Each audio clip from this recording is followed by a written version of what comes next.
Shalom jemaat terkasih, selamat pagi buat kita semua. Kita mempersiapkan hati kita untuk kita boleh datang kepada Tuhan, mengalami hadirat Tuhan. Mari saudara-saudara kita mengambil waktu teduh sejenak, kita berinteraksi dengan Tuhan.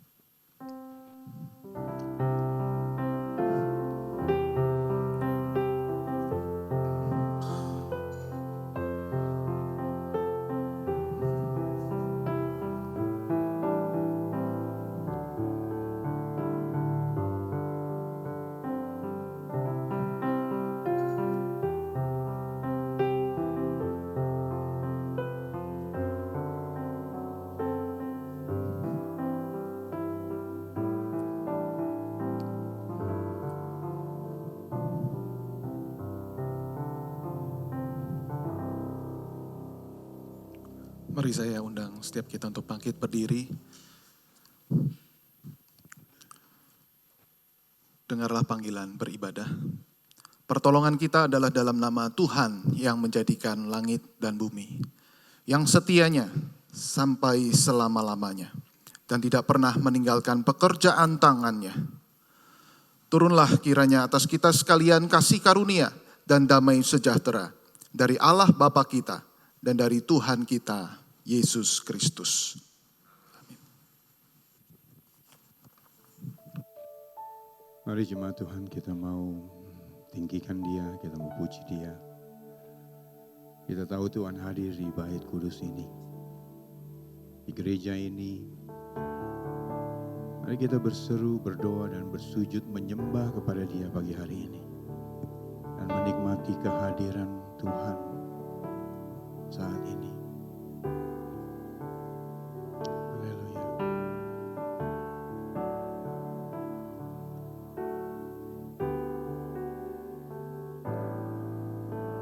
Tuhan hadir di Bait Kudus-Nya saat umat mencari wajah-Nya, berseru, berdoa, sujud menyembah dan menikmati kehadiran-Nya. Dekat dengan umat-Nya yang datang dengan segenap hatinya, berseru, berdoa, bersujud menyembah dan menikmati kehadiran-Nya.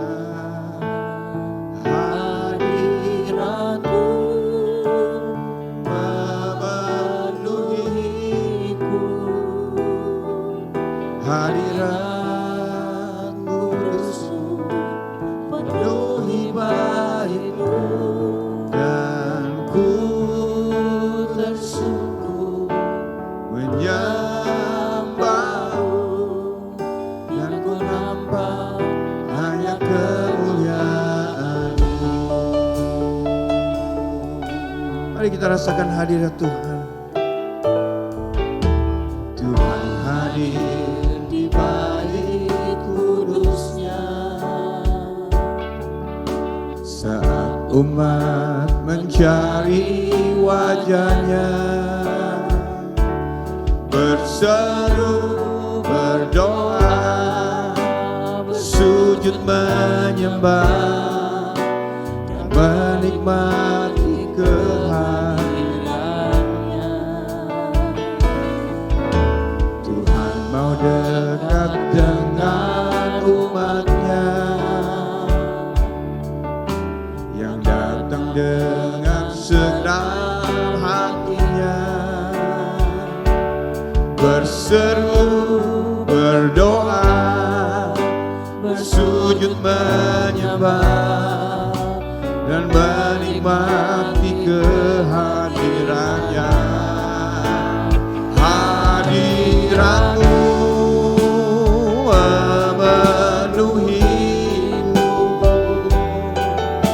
hadirat kudus-Mu penuhi bait-Mu, dan ku tersungkur menyembah-Mu.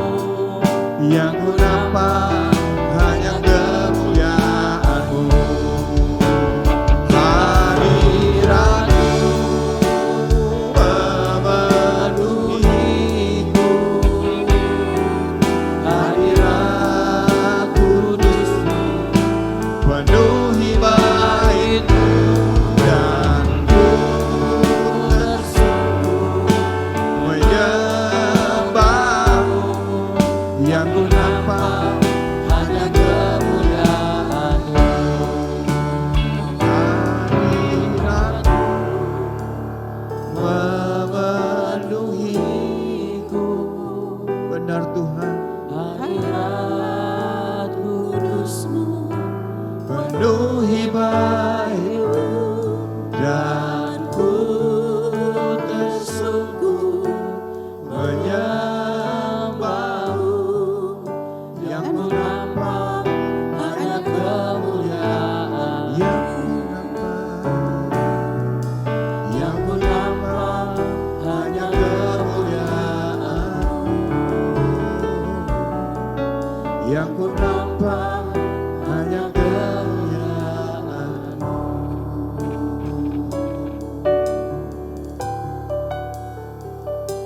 Benar Tuhan, pagi hari ini kami sadar dan kami rasakan hadirat Tuhan memenuhi hati kami, memenuhi ruangan ini, memenuhi gereja ini. Tuhan, kami tahu kami perlu Tuhan. Dan saat ini Tuhan, kami bisa rasakan bagaimana Tuhan sedang memeluk kami. Tuhan mengerti segala persoalan kami. Tuhan mengerti setiap pergumulan kami. Tuhan mengerti isi hati kami. Mungkin istri kami, suami kami, anak kami, orang tua kami tidak tahu Tuhan apa yang ada dalam hati kami saat ini. Tapi Tuhan tahu. Dan kami bersyukur kami memiliki Allah seperti Engkau yang tidak pernah meninggalkan kami barang sedetik pun. Dan dalam setiap musim hidup kami, Engkau ada selalu bersama-sama dengan kami, berjalan bersama dengan kami. Bahkan ketika kami jatuh pun Engkau senantiasa menopang kami. Terima kasih Tuhan Yesus. Kami mau berseru, berdoa, menyembah Tuhan pagi hari ini. Karena kami tahu suasana surgawi ini yang kami mau latih terus. Karena ketika kami berada di surga nanti, kami hanya memuji Tuhan, bersyukur, menyembah-Mu Tuhan. Haleluya. Haleluya. Allah sumber kekuatan kami. Allah pembela kami.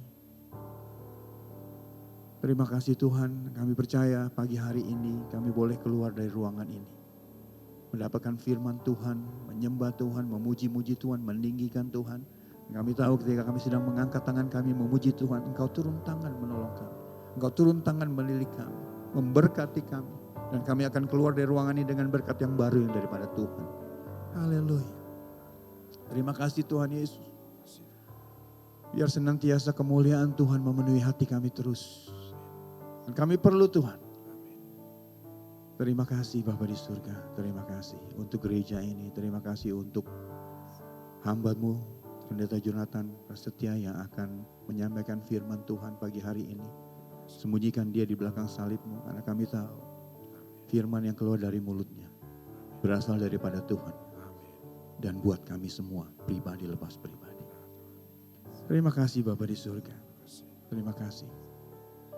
Kami mau serahkan seluruh ibadah kami ke dalam tangan-Mu. Dan apabila ada kuasa-kuasa gelap roh jahat yang hendak mengganggu kami, hendak menarik kami keluar dari kasih-Nya Tuhan, kami bersahati menolong menghancurkannya dalam nama Tuhan Yesus. Pimpin anak-anak sekolah minggu, remaja, di kelasnya masing-masing Tuhan, berkati mereka Tuhan. Pimpin juga teman-teman kami jemaat Tuhan yang belum bisa hadir di kebaktian ini, dimanapun mereka berada, berkat yang sama yang Engkau akan berikan kepada mereka. Terima kasih Bapa di surga. Serahkan semuanya ke dalam tangan-Mu. Dalam nama Tuhan Yesus Kristus kami sudah berdoa dan mengucap syukur. Yang percaya katakan, amin, amin. Bapak Ibu lihat kanan kiri, katakan Allah sumber kuatku. Allah sumber kuatku. Allah sumber. Silakan duduk Bapak Ibu. Allah sumber kuatku dan bagianku selamanya. Allah sumber kuatku. Allah sumber kuatku. Silakan duduk. Amin. Kuatku dan bagianku selamanya. Selamanya.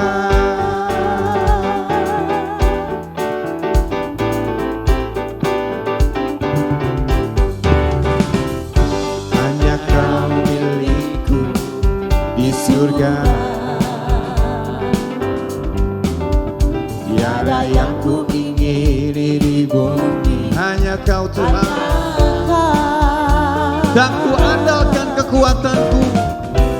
Tak ku andalkan kekuatanku. Namun yang pasti Kau tetap selamanya. Allah sumber kuatku. Allah sumber kuatku. Allah sumber kuatku dan bagianku selamanya.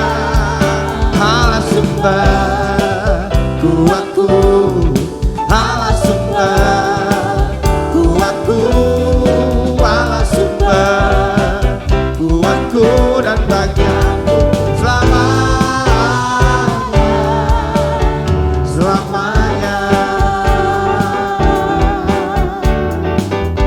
Hanya wanita katakan, hanya Kau milikku di surga. Hanya Kau milikku di surga. Amin. Tiada yang ku ingini di bumi. Hanya Kau. Yang pria katakan, tak ku andalkan kekuatanku. Tak ku andalkan kekuatanku.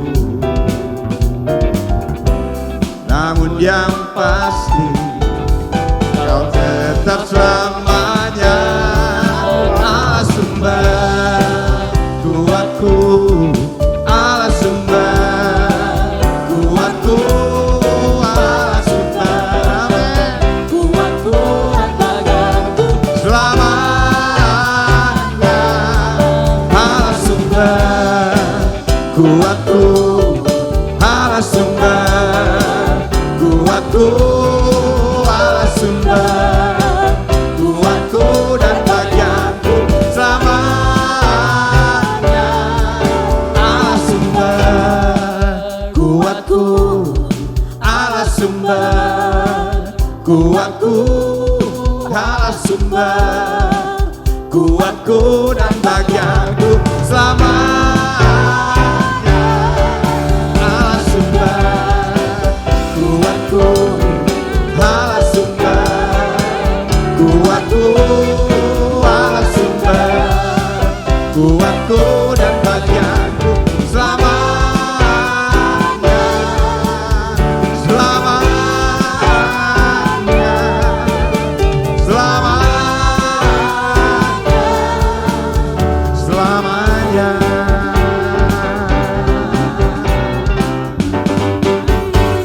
Haleluya. Berikan sorak-sorai buat Dia. Berikan sorak-sorai. Bapak Ibu, Mazmur 46 mengatakan Allah itu bagi kita tempat perlindungan dan kekuatan. Amin. Perlindungan dan kekuatan buat kita semua. Sebagai penolong dalam kesesakan sangat terbukti. Sebab itu kita tidak akan takut sekalipun bumi berubah. Sekalipun gunung-gunung goncang dalam laut. Sekalipun presiden kita ganti, apapun itu kita tidak takut Bapak Ibu. Amin. Siapapun itu Tuhan bertahta di atas puji-pujian. Mari kita bangkit berdiri. Kita mau bermazmur bagi Raja di seluruh bumi. Allah itu bagi kita tempat perlindungan dan kekuatan. Sebagai penolong dalam kesesakan sangat terbukti. Amin. Bermazmur bagi Raja seluruh bumi yang memerintah atas segala bangsa. Dia bersemayam di atas tahtanya yang kudus. Dia telah membuktikan kuasanya atas kita.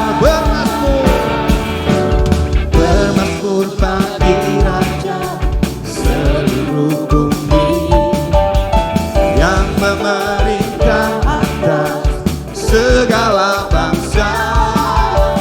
Dia bersemayam di atas tahtanya yang kudus. Dia telah membuktikan kuasanya atas kita. Allah itu bagi kita perlindungan dan kekuatan. Meskipun bumi berubah, amin. Yes. Allah ada di dalamku, aku tidak akan takut. Sebab Engkau penolong dalam kesesakan sangat terbukti. Haleluya.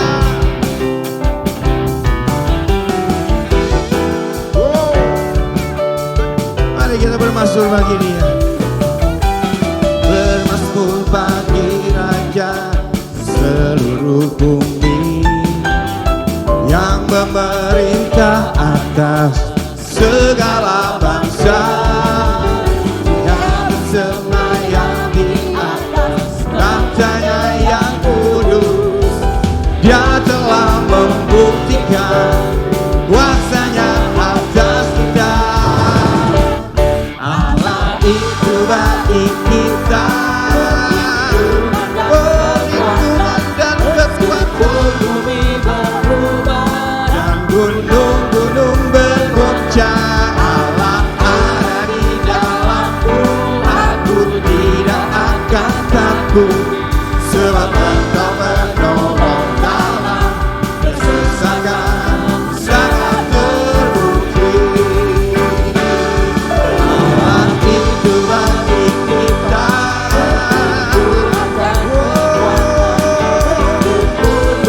meskipun bumi berubah.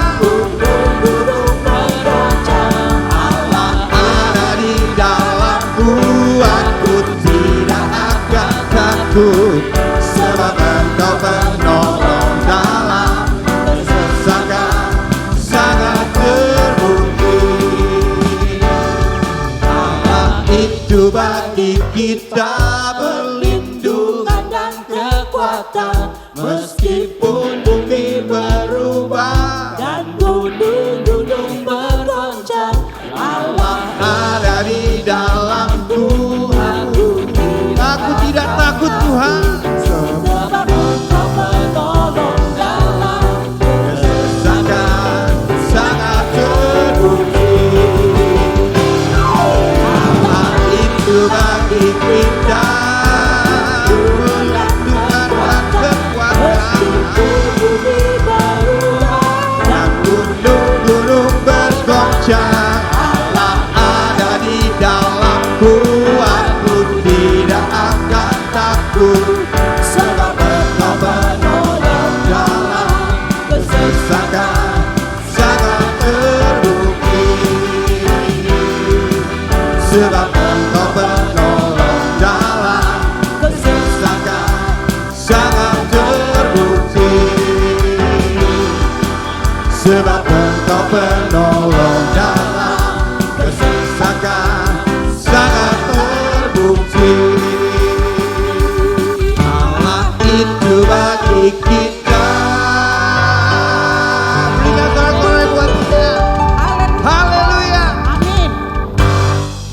Allah itu bagi kita perlindungan dan kekuatan. Amin.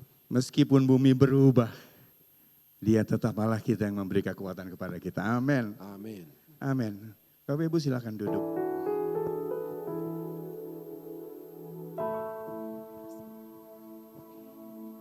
Bapak Ibu, pagi hari ini apapun masalahmu, apapun pergumulanmu, mari kita serahkan sama Tuhan Yesus.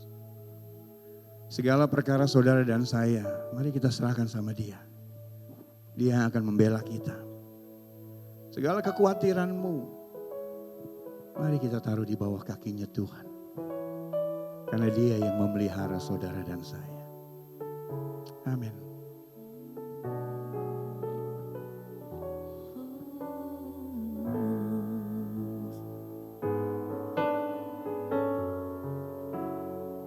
Dalam sikap doa, segala perkaramu, kekhawatiranmu,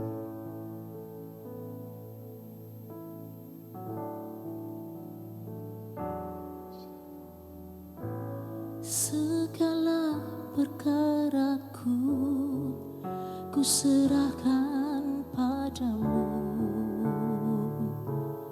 Allah pembelaku. Segala khawatirku ku taruh di kakimu,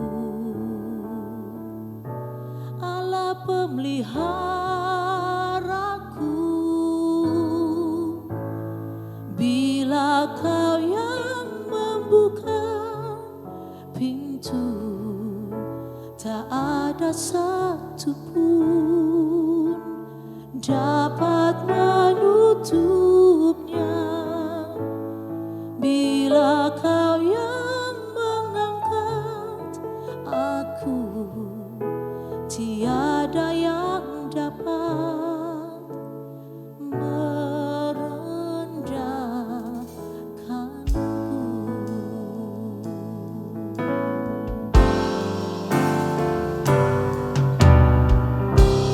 segala perkaraku ku serahkan padamu, Allah pembelaku. Segala khawatirku ku taruh di kakimu, Allah pemeliharaku. Bila Kau yang membuka pintu, tak ada satu pun dapat menutupnya. Bila Kau yang mengangkat aku, tiada yang dapat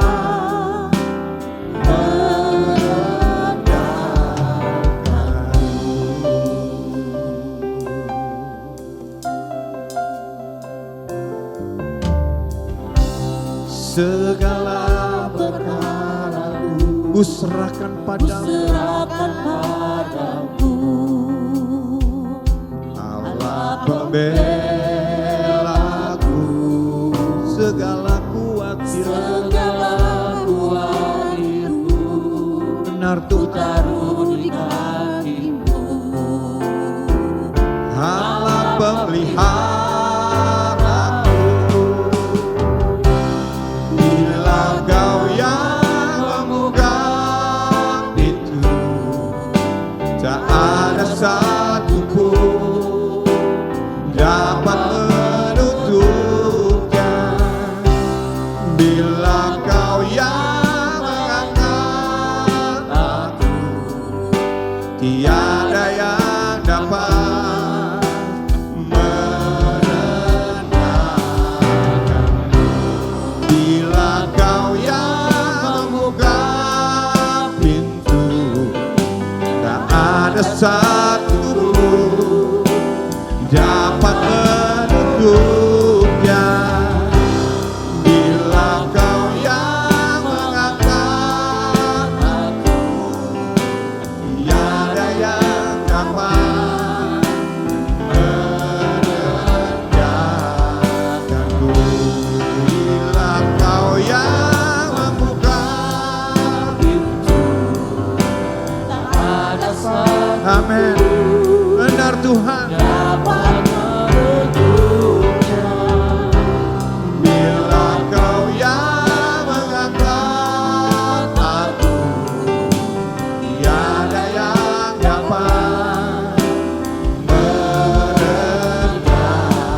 kemuliaannya, bagi kemuliaannya yang ku yakin Dia sediakan seturut kasih-Nya bagiku. Yang ku tahu Dia kerjakan seturut firman-Nya bagi kemuliaannya yang ku yakin Dia sediakan seturut kasih-Nya bagiku.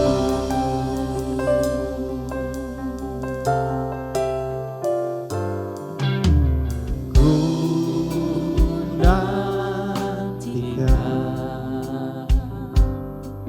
janji Allah digenapi dalamku. Ku harapkan yang terbaik terjadi di dalamku. Yang ku tahu, mari kita sama-sama bangkit berdiri. Kita tahu Dia kerjakan seturut firman-Nya bagi kemuliaannya yang ku yakin Dia sediakan seturut kasih-Nya bagiku. Yang ku tahu Dia kerjakan seturut firman-Nya bagi kemuliaannya yang ku yakin Dia sediakan seturut kasih-Nya bagiku. Yang ku tahu Dia kerjakan seturut firman-Nya bagi kemuliaannya yang ku yakin Dia sediakan seturut kasih-Nya bagiku. Yang ku tahu, amin. Ada hambanya, saya persilakan. Seturut firman-Nya Bagi kemuliaannya yang ku yakin Dia sediakan seturut kasih-Nya bagiku. Seturut kasih-Nya bagiku. Seturut kasih-Nya bagiku.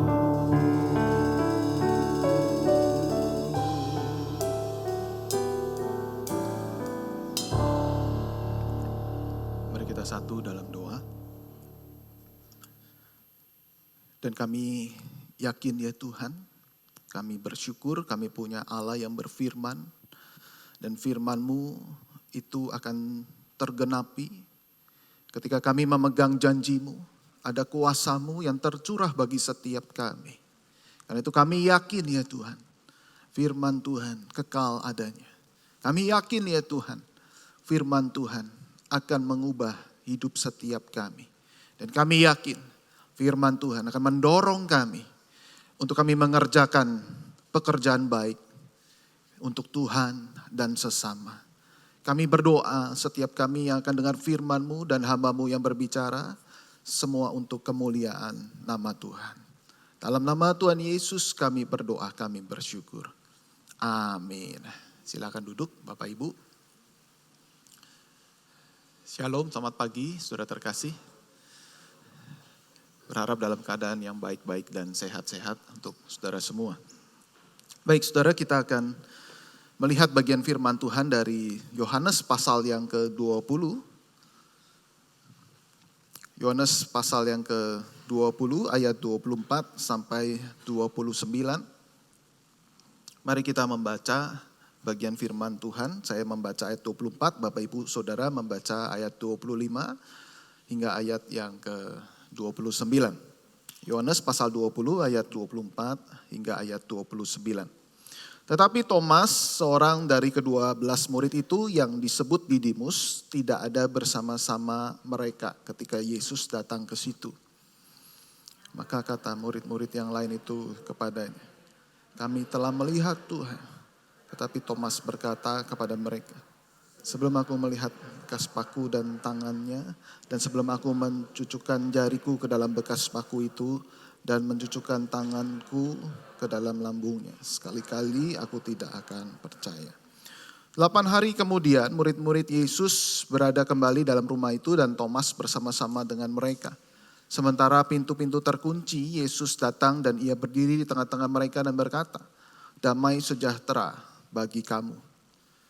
Kemudian ia berkata kepada Thomas, taruhlah jarimu di sini dan lihatlah tanganku.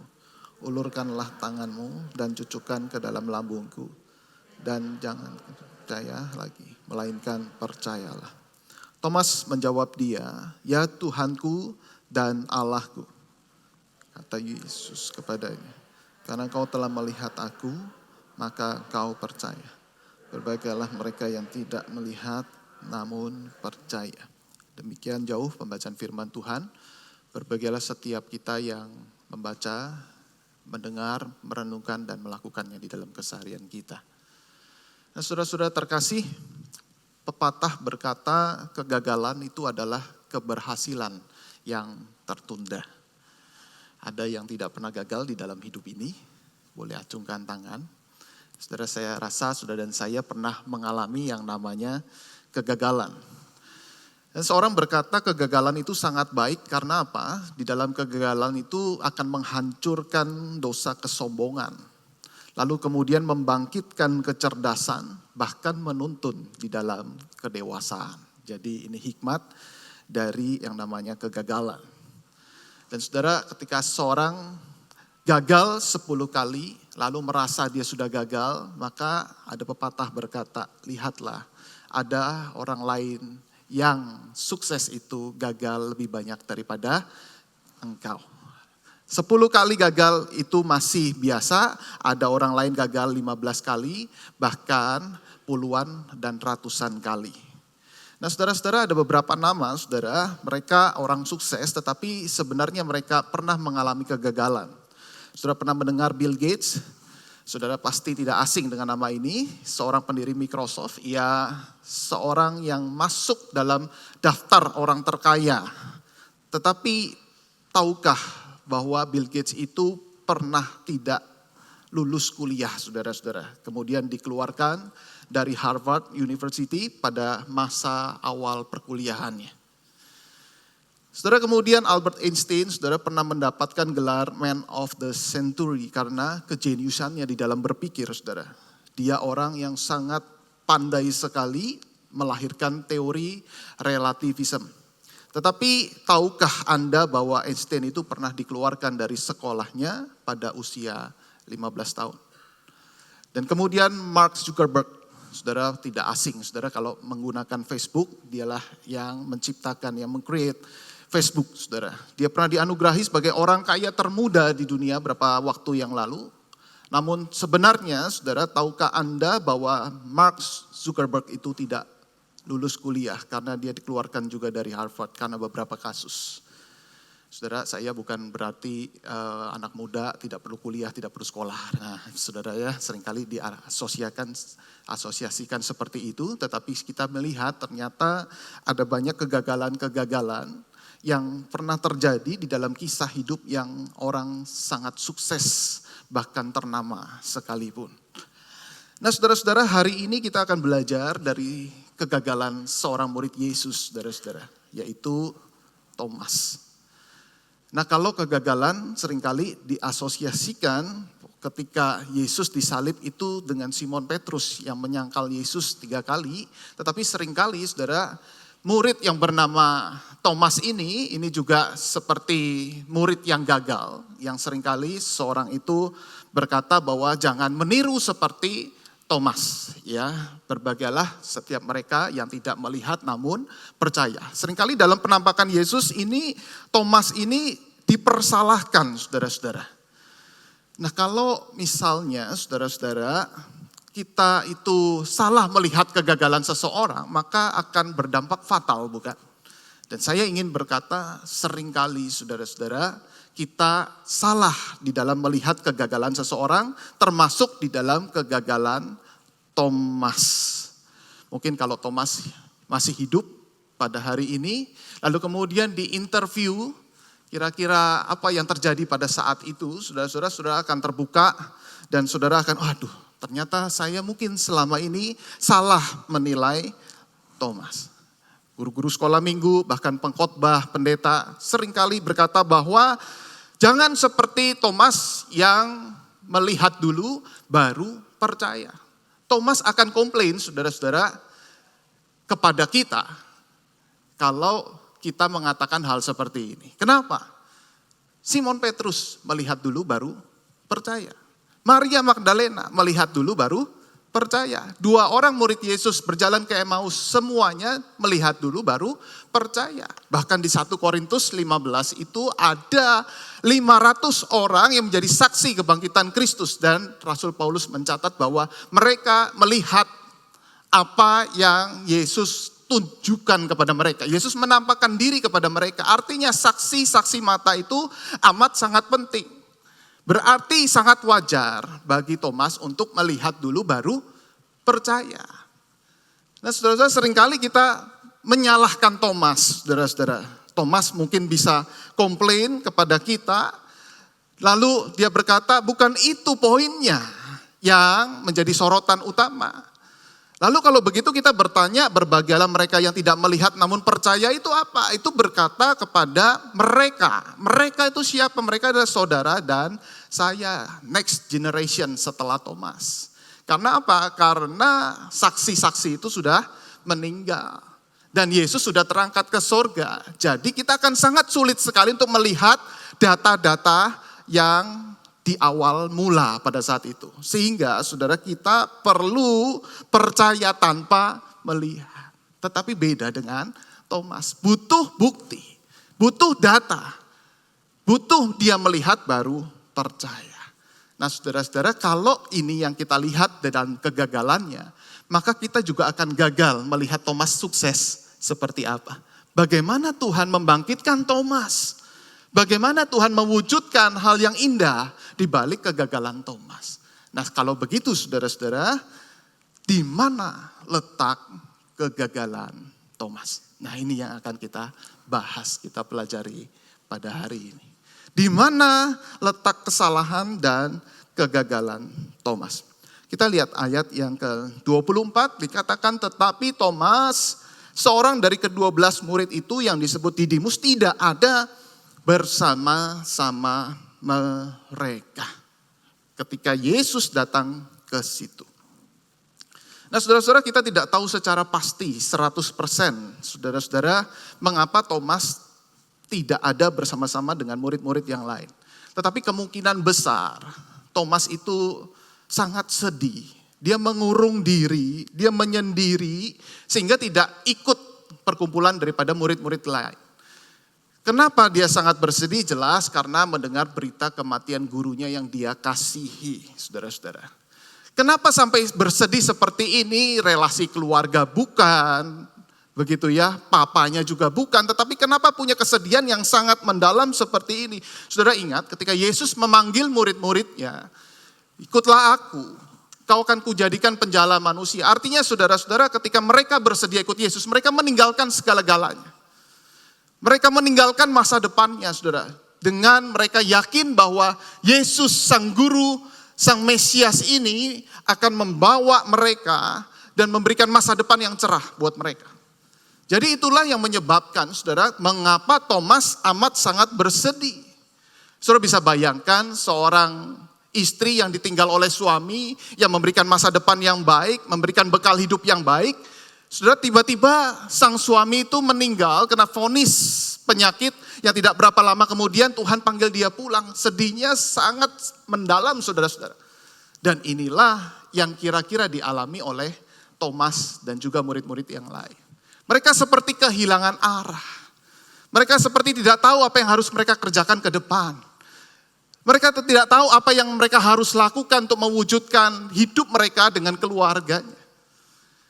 Dan juga saudara-saudara, kita tahu bahwa dalam masa itu mereka menanti-nantikan Mesias.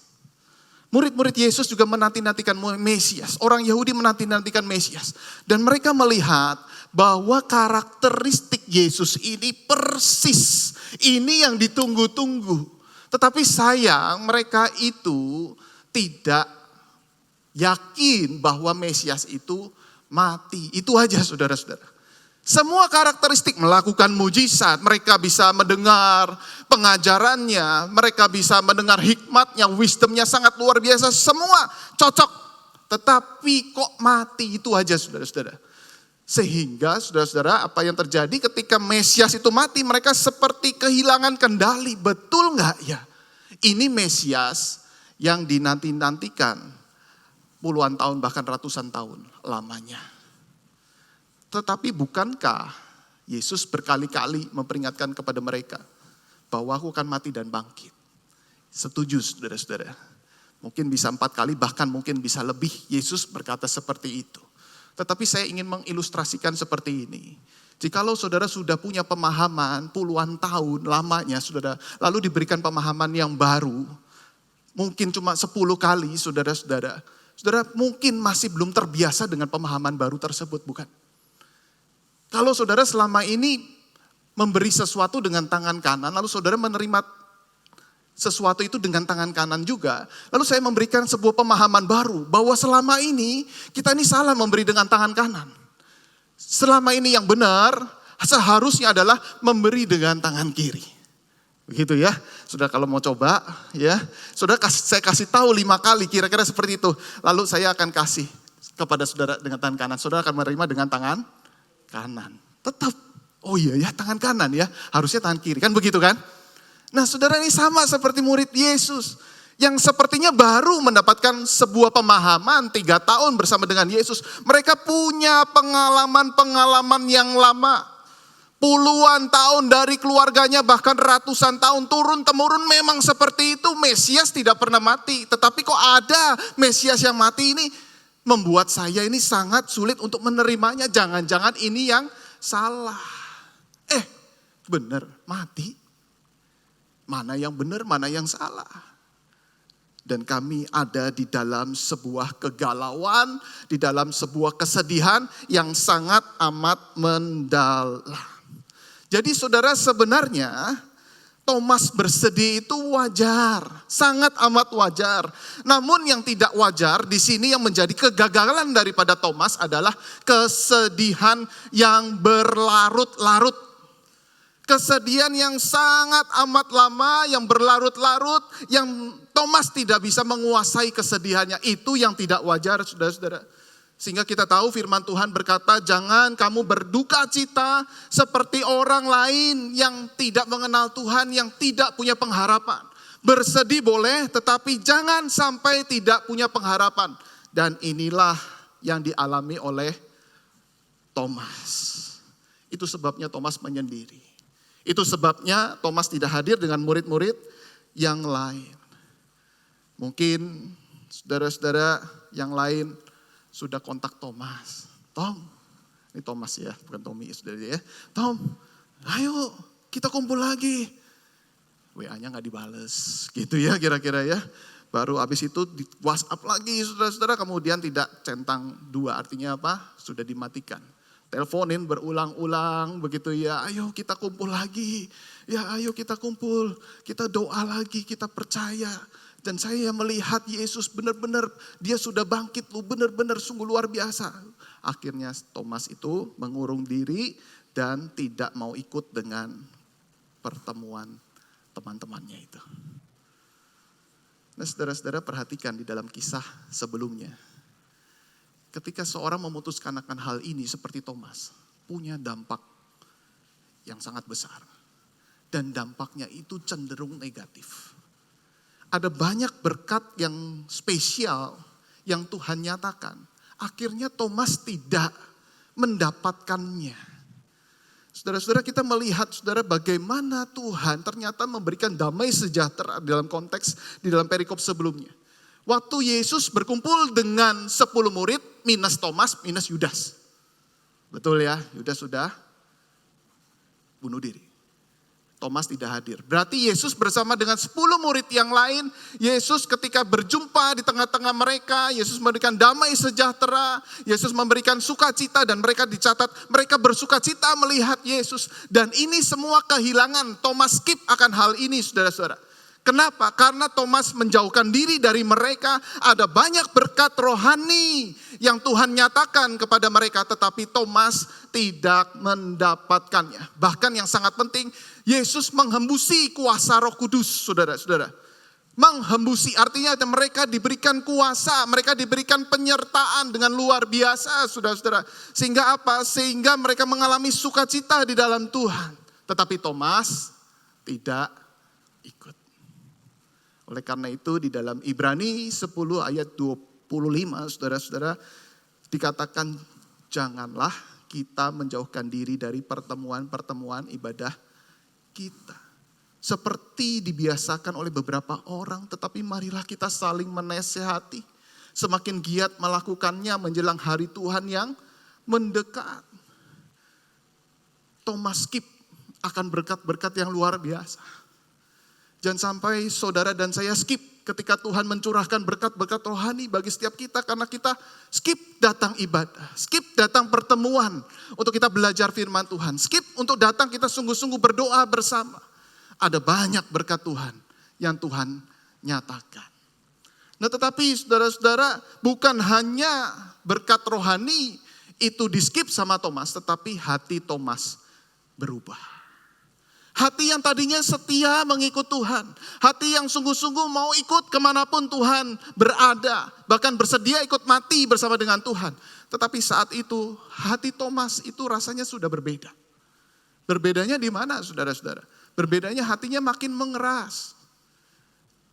Jadi sebenarnya ini bukan masalah Thomas percaya atau tidak percaya. Tapi hatinya sudah tertutup.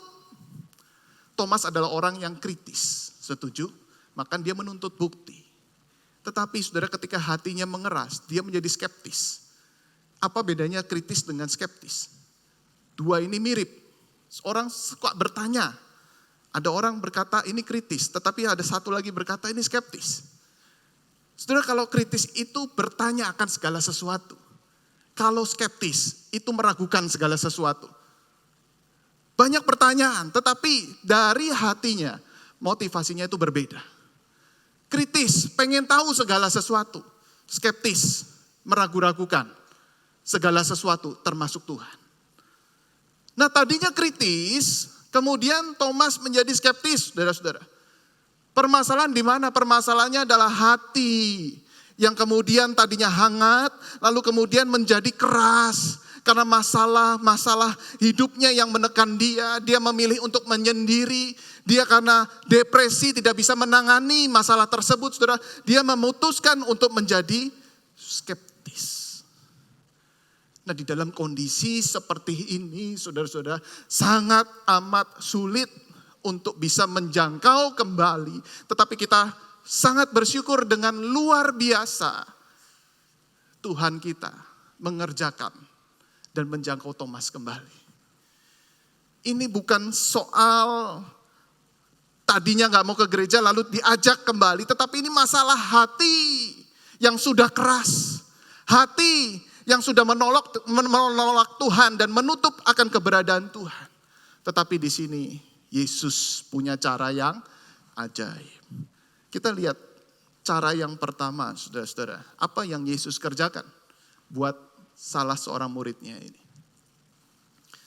Yesus menghadirkan persahabatan rohani kepada Thomas.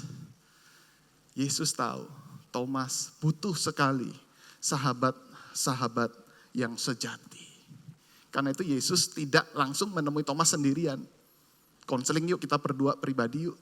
Tidak seperti itu saudara-saudara. Tetapi Yesus muncul di saat Thomas juga berjumpa dengan teman-temannya. Sahabat sejati adalah ia yang menemanimu saat semua orang pergi menjauhimu. Saudara punya sahabat sejati, lihatlah mereka yang menemani saat saudara sedang susah. Sahabat bukan mereka yang menghampirimu ketika mereka butuh, namun mereka yang tetap bersamamu ketika seluruh dunia pergi menjauh. Wah, ini kata seseorang, saudara-saudara ya.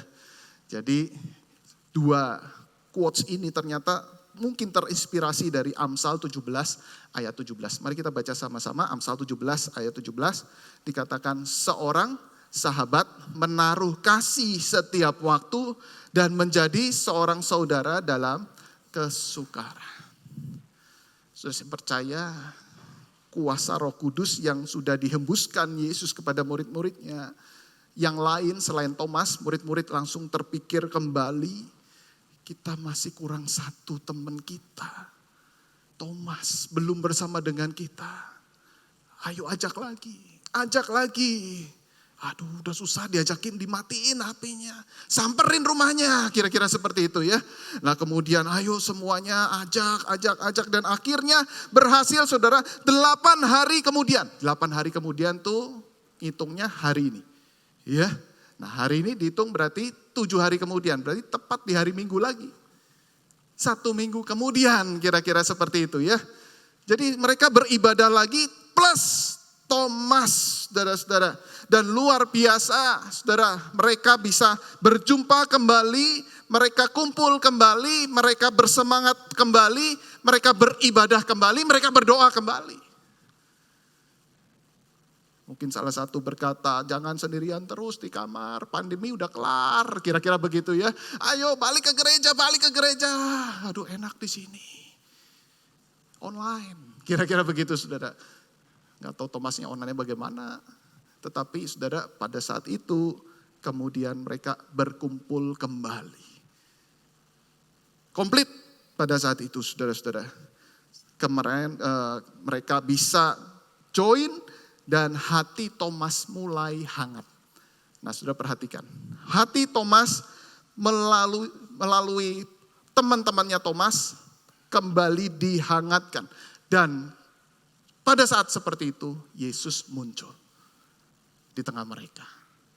Kemudian Yesus menyatakan damai sejahtera bagi kamu. Menarik loh sekarang. Bukannya Yesus muncul duluan, tetapi teman-temannya dulu. Kumpul, lalu kemudian tiba-tiba Yesus muncul. Seolah-olah Yesus ingin berkata, inilah persahabatan rohani yang aku mau. Dan persahabatan rohani, yaitu kalian sama-sama bertumbuh plus ada saya. Ada Yesus di dalam persahabatan itu. Persahabatan rohani berbicara mengenai bagaimana kita sebagai saudara seiman. Saling mendekat sekaligus mendekat kepada Tuhan. Bukan hanya sekedar kumpul-kumpul tetapi membuang Tuhan saudara-saudara. Tetapi harus Yesus hadir dan kemudian sama-sama mendekat kepada Yesus dan saling mendekat satu dengan yang lain. Mengapa demikian? Karena ada banyak persahabatan tanpa Kristus. Sebagian orang Kristen bersahabat tetapi lupa membicarakan Kristus.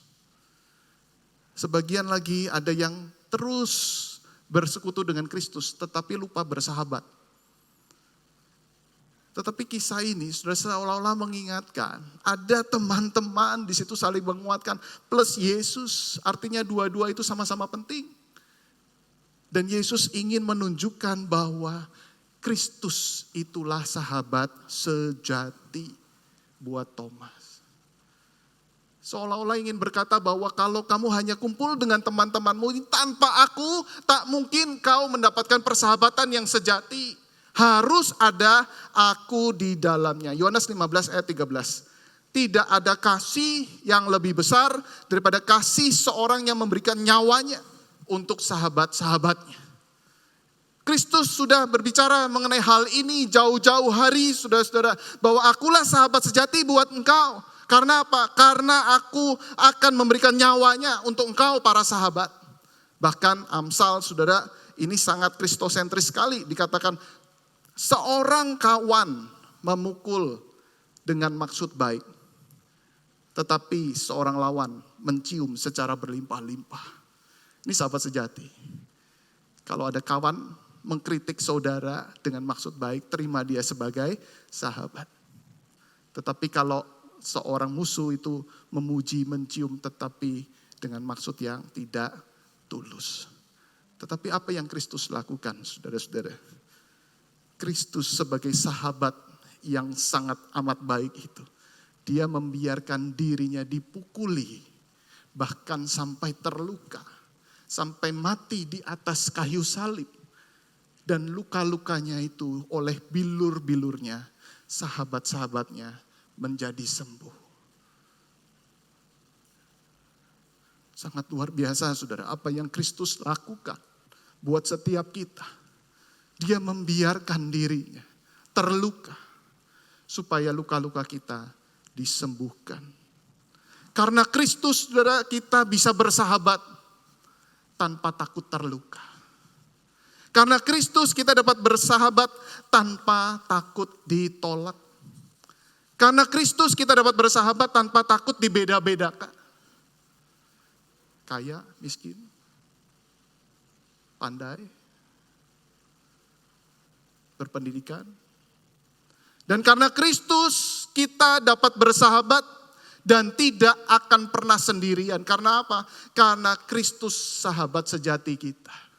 Sangat luar biasa, saudara. Ketika engkau dan saya percaya kepada Kristus dan menjadikan Kristus sahabat sejati kita, kita tidak akan pernah kesepian. Karena Kristus ada bersama dengan kita. Yang kedua, apa yang Kristus lakukan kepada Thomas, saudara-saudara? Yesus mewujudkan spiritualitas yang sejati. Kerohanian yang sejati terwujud di dalam diri Thomas. Nah, ketika Thomas menuntut bukti, apa yang Yesus lakukan, saudara-saudara? Yesus meladeni Thomas. Nah, ini penting. Jadi bukan mengecam Thomas. Nah, seringkali kita sebagai orang Kristen berkata begini, bukti-bukti, belajar firman Tuhan, bertanya secara kritis itu tidak penting. Salah. Justru di sini Yesus meladeni pertanyaan sulit dan pembuktian data-data yang akurat kepada Thomas. Artinya apa? Artinya kita sebagai orang percaya juga diladeni oleh Yesus dan Yesus mendorong setiap kita. Ayo kalau ada pertanyaan yang sulit, kalau kita mau belajar, kita ingin bertanya, mendapatkan jawaban, Yesus akan meladeni kita. Kita punya segudang pertanyaan terhadap kekristenan, kita masih ragu-ragu, kita masih belum yakin. Bertanyalah, Yesus akan memberikan jawaban. Ini loh maksudnya. Nah, saudara-saudara, itu sebabnya Rasul Paulus itu sangat mendorong jemaatnya untuk bertumbuh dalam pemikiran yang kritis. Jadi bukan hanya sekedar percaya aja, percaya tanpa berpikir. Saudara, ini ajaran yang keliru. Ketika kita berpikir secara kritis, iman kita akan bertumbuh. Ini yang dinamakan dengan head spirituality. Head spirituality bicara soal think. Bagaimana kita berpikir. Dengan berpikir kita bertumbuh secara iman. Makin kita berpikir lagi, makin bertumbuh. Kenapa? Rasio Tuhan yang kasih. Kita lihat 1 Tesalonika 5 ayat 21. Ujilah segala sesuatu dan peganglah yang baik. Ujilah artinya apa? Kritislah terhadap segala sesuatu. Ini firman Tuhan yang mendorong setiap kita. Kisah Rasul 17 ayat 11. Orang-orang Yahudi di kota itu, di Berea, lebih baik hatinya daripada orang-orang Yahudi di Tesalonika. Karena mereka menerima firman itu dengan kerelaan hati. Dan setiap hari mereka menyelidiki kitab suci untuk mengetahui apakah semuanya itu benar demikian. Bukan hanya mereka belajar firman Tuhan, lalu dicatat dapat pelajaran apa hari ini. Tapi apakah itu benar demikian? Artinya apa? Kritis. Betul enggak? Jangan-jangan salah. Jangan-jangan salah. Nah, kalau orang yang skeptis, Ini kayaknya pasti salah nih, ini gak mungkin benar. Nah ini skeptis. Tetapi kalau kritis ini harusnya benar, tidak mungkin firman Tuhan bertentangan. Lalu jawabannya apa kira-kira seperti itu? Kok saya masih bingung ya? Nah ini kritis. Lalu kemudian saudara-saudara, di 2 Timotius 1 ayat 12a. Itulah sebabnya aku menderita semuanya ini, tetapi aku tidak malu karena aku tahu kepada siapa aku percaya. Saudara dan saya angkatan Paulus, bukan angkatan Thomas. Paulus tidak berjumpa dengan Yesus.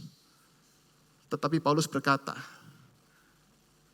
aku tahu siapa yang aku percaya. Tidak pernah mencucukkan tangannya ke tangannya Yesus. Tetapi Paulus dia berkata, setelah semua aku selidiki, aku bandingkan dengan agama yang lain, aku bandingkan dengan agama Yahudi, aku bandingkan dengan filsafat-filsafat yang lain, aku percaya kepada Kristus dan aku tahu kenapa aku percaya. Bukan sekedar percaya, saudara. Ini luar biasa sekali, saudara. Bagaimana Rasul Paulus menyimpulkan akan hal ini. Nah tetapi saudara, Yesus tidak hanya menyajikan head spirituality. Ini menarik sekali, tapi Yesus juga mewujudkan heart spirituality kepada Thomas. Thomas mengalami heart spirituality, di mana dia betul-betul bisa merasakan ada relasi, ada perjumpaan yang personal dengan Yesus, saudara-saudara. Head bicara soal think, heart bicara soal feel. Oleh karena itu dikatakan di ayat 27, kemudian ia berkata kepada Thomas, taruhlah jarimu di sini dan lihatlah tanganku, ulurkanlah tanganmu dan cucukkan ke dalam lambungku, dan jangan kau tidak percaya lagi, melainkan percayalah. Kalau saudara senang main drama dan senang jadi sutradara, kira-kira memerankannya seperti apa? Apakah Yesus berkata Thomas, Thomas taruh jarimu di sini, lihat tanganku, ulurkan tanganmu, cucukkan ke dalam lambungku? Wah kayaknya kok enggak seperti itu. Tentu Yesus berkata dengan penuh kasih. Dari dia melihat semua murid-muridnya, pandangannya tertuju kepada Thomas.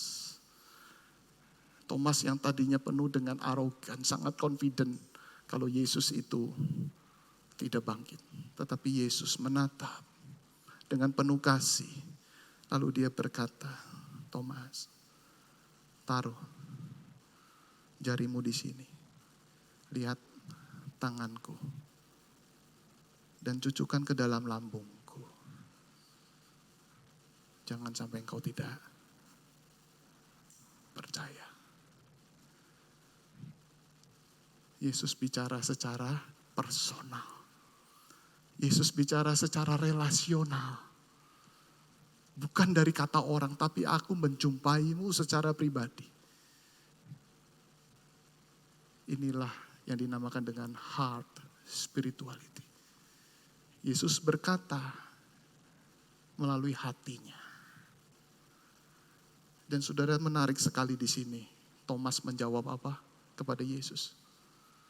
Ayat 28 dikatakan, Thomas menjawab dia, ya Tuhanku dan Allahku. Wow.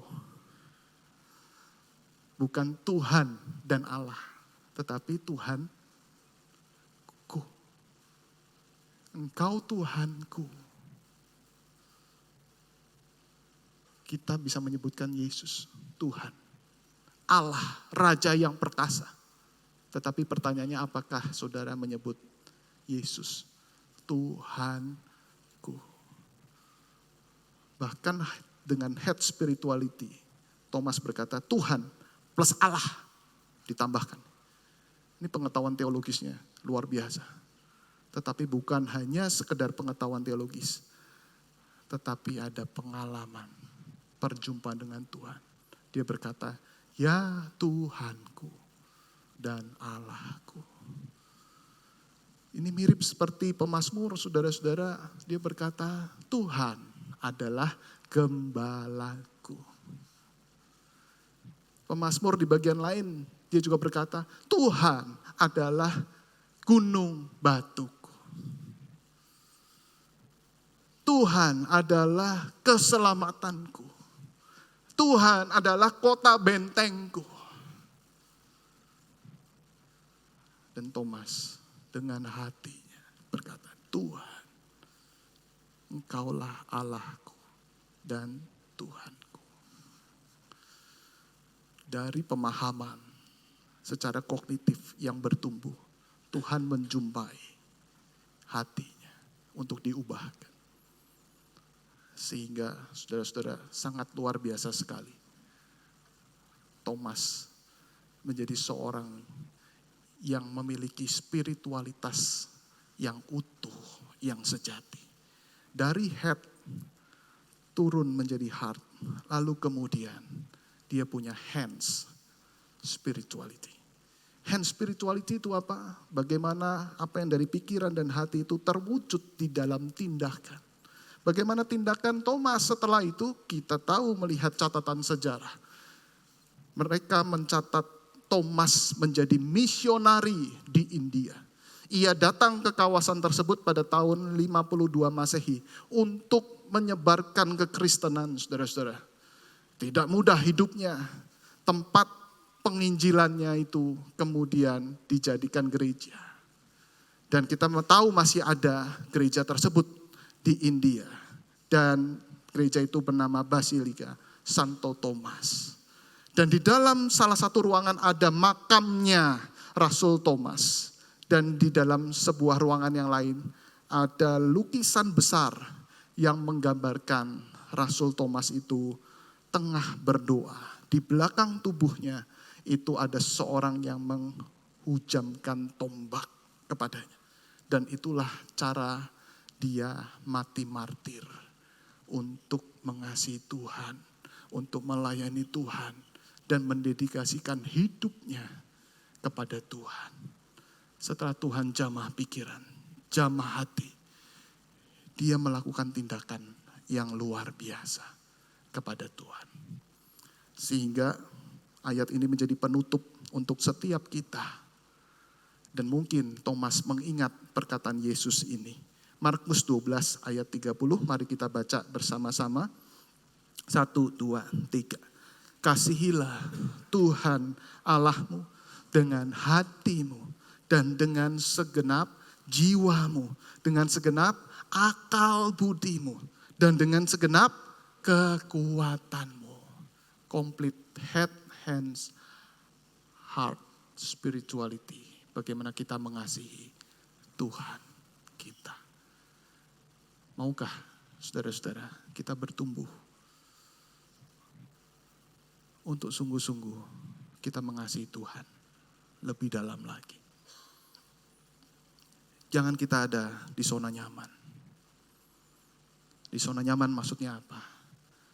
Di zona nyaman itu artinya kalau kita senang dengan heart, kita mengabaikan head, gak perlu belajar. Yang penting itu feel sama Tuhan, feel, merasakan. Saudara, mana mungkin kita bisa bertumbuh kalau kita tidak belajar. Yang di head, pokoknya belajar, tetapi rasakan kebaikan Tuhan. Tuhan itu baik. Tuhan itu menyentuh kita, memeluk kita di saat kita sedang bergumul. Dan hands, lakukan kebaikan terhadap sesamamu.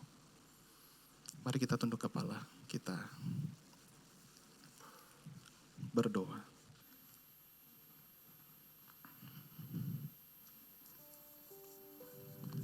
Saudara ambil waktu tenang di hadapan Tuhan.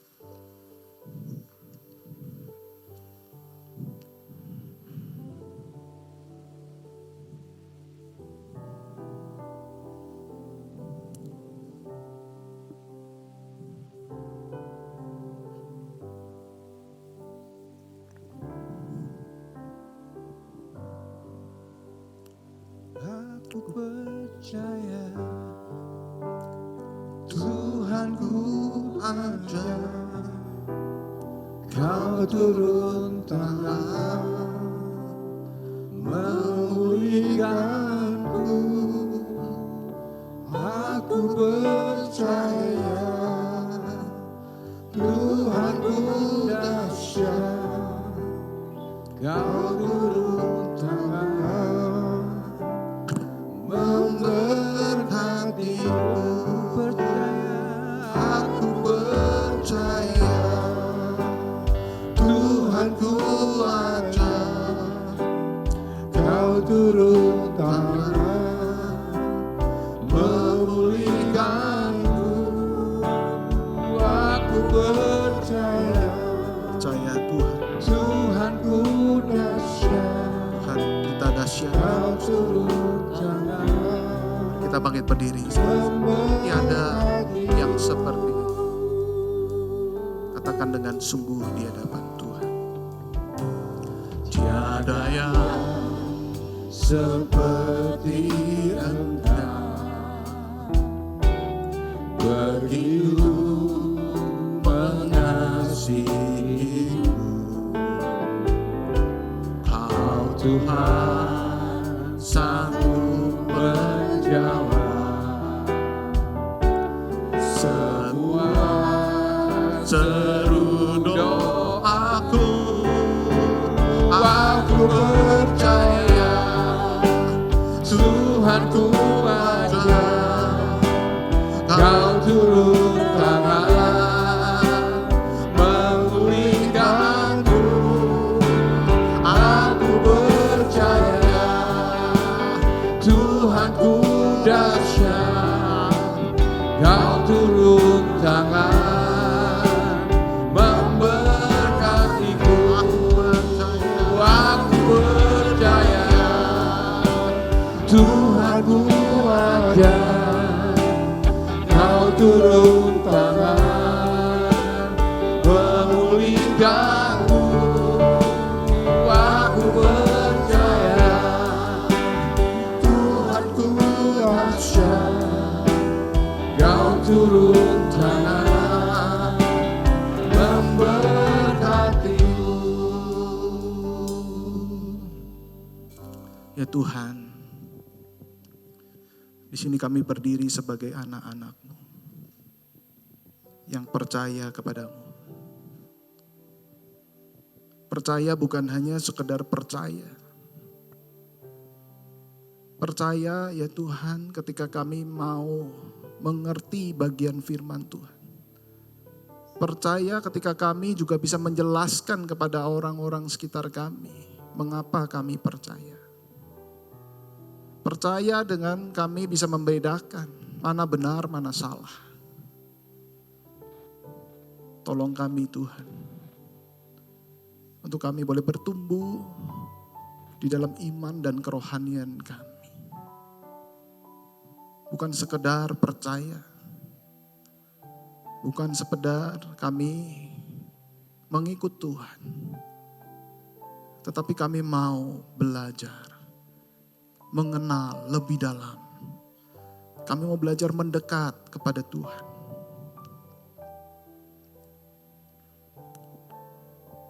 Kami berdoa. Kami menyerahkan kepada setiap kami kepadamu ya Tuhan. Untuk setiap kami, pertumbuhkanlah iman kami. Kami yang sedang ragu-ragu, kami mungkin yang sedang menurun iman kami. Tuhan angkat kami kembali, sehingga kami boleh menyatakan iman dengan yakin, dengan lantang. Dan kami betul-betul percaya, karena kami sudah mengenal Tuhan, sudah belajar dan tahu tentang Engkau. Inilah doa kami. Dalam nama Tuhan Yesus kami berdoa. Amin. Mari kita bersatu dengan seluruh gereja sepanjang abad dan tempat. Mari kita mengikrarkan pengakuan iman kita seturut dengan pengakuan iman rasuli yang berkata demikian. Aku percaya kepada Allah, Bapa yang Maha Kuasa, Khalik langit dan bumi, dan kepada Yesus Kristus, anaknya yang tunggal Tuhan kita, yang dikandung daripada Roh Kudus, lahir dari anak darah Maria, yang menderita di bawah pemerintahan Pontius Pilatus, disalibkan, mati dan dikuburkan, turun ke dalam kerajaan maut. Pada hari yang ketiga, bangkit pula dari antara orang mati, naik ke sorga, duduk di sebelah kanan Allah, Bapa yang Maha Kuasa, dan akan datang dari sana untuk menghakimi orang yang hidup dan yang mati. Aku percaya kepada Roh Kudus, gereja yang kudus dan persekutuan orang kudus, pengampunan dosa, kebangkitan daging, dan hidup yang kekal. Amin. Silakan duduk kembali. Mari kita berdoa terlebih dulu sebelum kita memberikan persembahan kepada Tuhan. Bapa dalam surga, kami sudah menyatakan iman setiap kami. Kami yakin bahwa Engkaulah Tuhanku dan Allahku. Oleh karena itu ya Tuhan, kami mau memberikan persembahan sebagai wujud cinta kasih kami kepada Tuhan. Kayak Tuhan pakai, Tuhan perluas kerajaan-Mu di tengah gereja-Mu, Gereja Petra Indonesia ini. Kami berdoa, kami bersyukur di dalam nama Tuhan Yesus. Amin.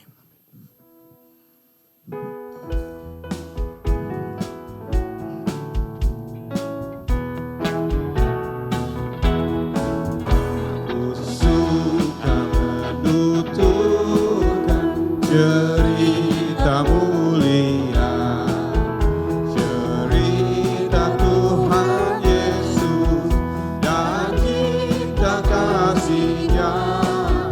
Ku suka menuturkan cerita yang benar, penawar hati rindu, peliput terbesar.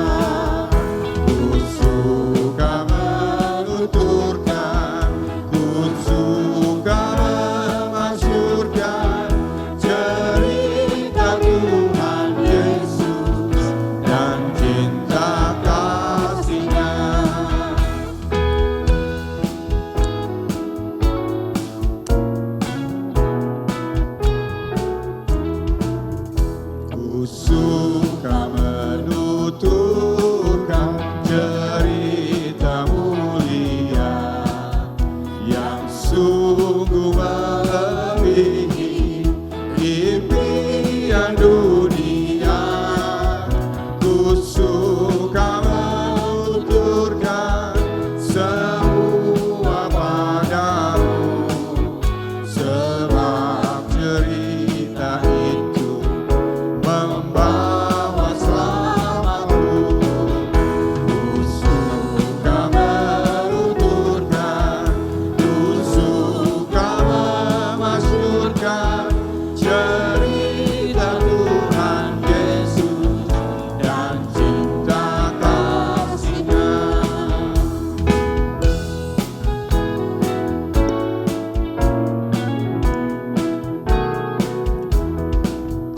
Ku suka menuturkan cerita mulia setiap ulangi bertambah manisnya. Ku suka menuturkan sabdanya yang besar dan yang belum percaya supaya mendengar. Ku suka menuturkan, ku suka memasyurkan cerita Tuhan Yesus dan cinta kasih-Nya. Cerita Tuhan Yesus dan cinta kasih-Nya. Cerita Tuhan Yesus dan cinta kasih-Nya. Mari kita sekali lagi masuk di dalam doa. Kami rindu ya Tuhan, kami boleh menuturkan cerita tentang Tuhan Yesus. Cerita tentang Engkau. Kami rindu ya Tuhan, kami boleh Tuhan pakai untuk menjadi pemberita firman-Mu ya Tuhan. Dimanapun kami berada, di tempat kerja kami, di rumah tangga kami, di keluarga kami, khususnya juga bagi mereka yang belum percaya, kami boleh menjadi saksi hidup. Di mana ketika mereka melihat kami rindu suatu hari nanti mereka berkata, Engkaulah Tuhanku dan Allahku. Oleh karena itu ya Tuhan, kami memohon, Tuhan berkati, Tuhan sertai setiap kami. Kami menjalani hidup yang tidak mudah. Ada banyak kesulitan, ada banyak konflik yang terjadi di pekerjaan kami, bahkan di rumah tangga kami. Ada banyak hal ya Tuhan yang membuat kami seringkali merasa undur akan iman kami. Merasa kami mengalami kesulitan hidup yang tidak ada habis-habisnya.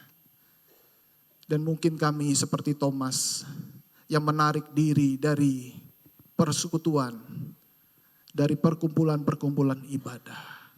Ataupun ketika kami datang ya Tuhan, sebenarnya hati kami jauh dari mereka. Tetapi kami mau belajar, untuk kami mau mendekat kepada Tuhan. Mau bersahabat, tanpa takut ditolak karena Tuhan tidak pernah menolak kami. Kami mau mendekat ya Tuhan kepadamu. Kami mau terus mendekat akan kasih-Mu. Kami mau mendekat akan kuasa-Mu. Dan kami percaya Engkaulah sahabat kami yang sejati. Pertumbuhkanlah iman kami Tuhan. Di tengah dunia ini, di tengah bangsa kami. Yang kami tahu ya Tuhan, dalam waktu yang tidak lama, tahun depan akan ada pemilihan umum.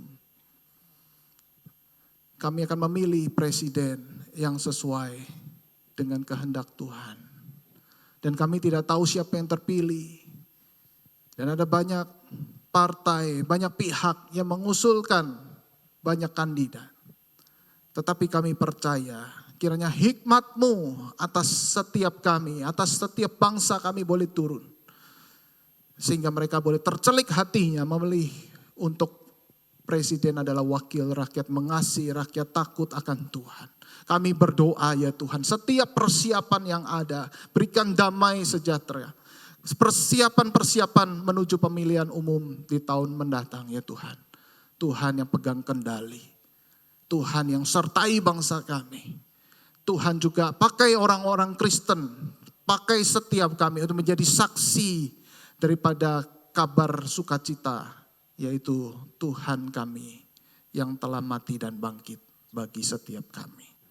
Kami berdoa, kami menyerahkan setiap pergumulan kami, setiap gereja kami, setiap rumah tangga kami, dan bahkan bangsa kami ke dalam tangan Tuhan. Hanya di dalam nama Tuhan Yesus, kami menyerahkan doa yang kurang sempurna ini. Dan kami bersyukur Engkau Allah yang mengajarkan kami berdoa demikian. Bapa kami yang di surga, dikuduskanlah nama-Mu, datanglah kerajaan-Mu, jadilah kehendak-Mu di bumi seperti di surga. Berikanlah kami pada hari ini makanan kami yang secukupnya, dan ampunilah kami akan kesalahan kami, seperti kami juga mengampuni orang yang bersalah kepada kami. Dan janganlah membawa kami ke dalam pencobaan, tetapi lepaskanlah kami daripada yang jahat. Karena Engkaulah yang empunya kerajaan dan kuasa dan kemuliaan sampai selama-lamanya. Amin. Doksologi. Bagi Bapa dan Roh, puji hormat dan mulia, dulu sekarang tak berubah, hingga selama-lamanya.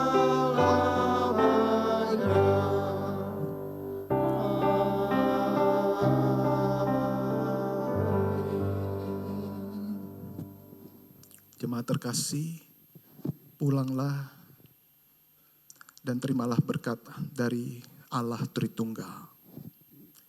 Kiranya kasih dari Allah Bapa yang tidak berkesudahan, anugerah dan pengampunan dari Allah Anak Yesus Kristus, dan penghiburan dan kuasa dan penyertaan dari Allah Roh Kudus terus menyertai saudara-saudara sekalian dari saat ini sampai selama-lamanya. Amin.